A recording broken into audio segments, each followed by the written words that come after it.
Bonjour, vous avez envie d'entreprendre mais vous ne savez pas comment faire. Ou vous êtes freelance et vous souhaitez faire avancer davantage votre business. La communauté Midooui est faite pour vous. On vous explique ça tout de suite.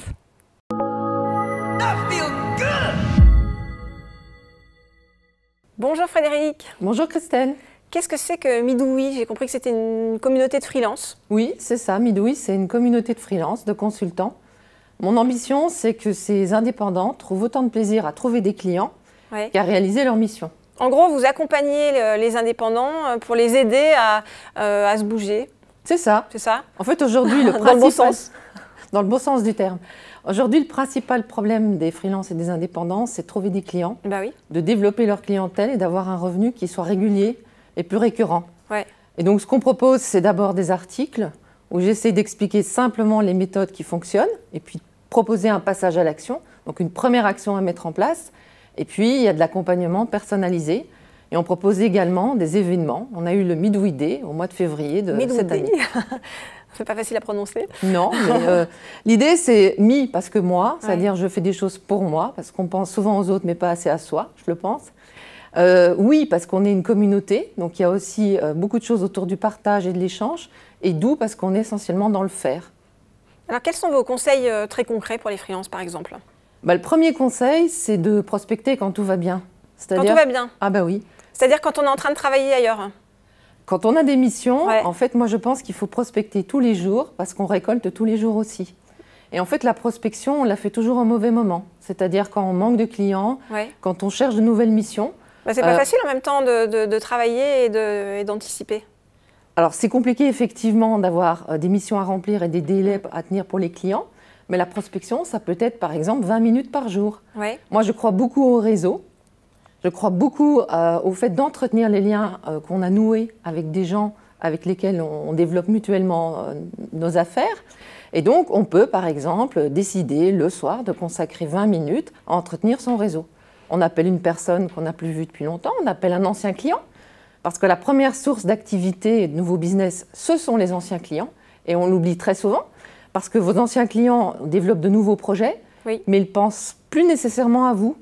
Et il faut faire coucou. Voilà, exactement. Je suis là. Exactement. Ça peut être aussi organiser un déjeuner réseau.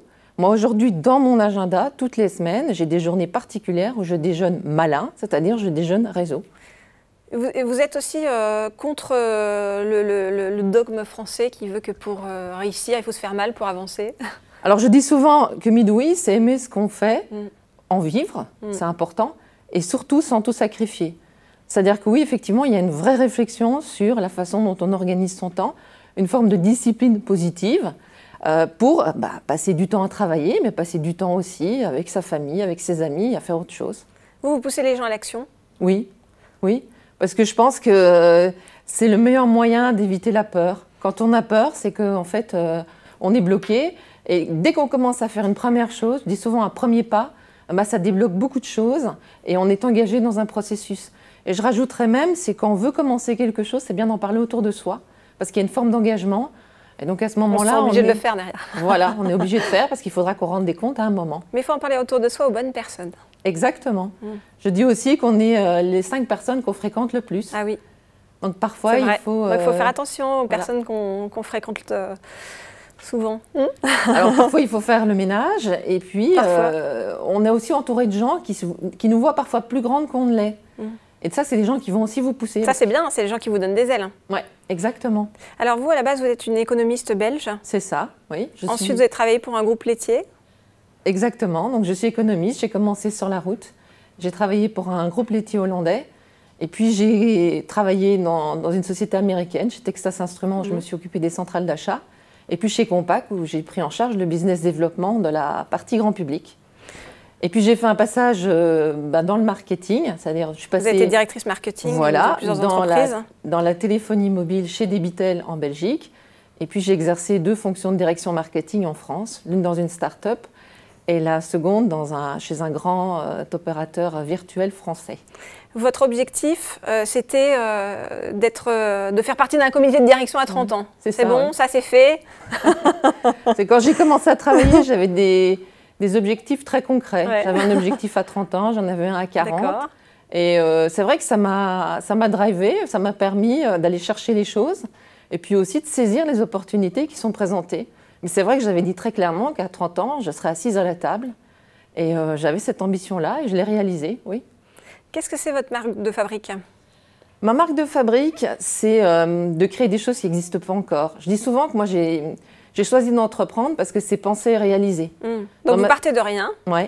Dans ma vie de salarié, j'ai finalement travaillé dans des activités qui étaient au démarrage.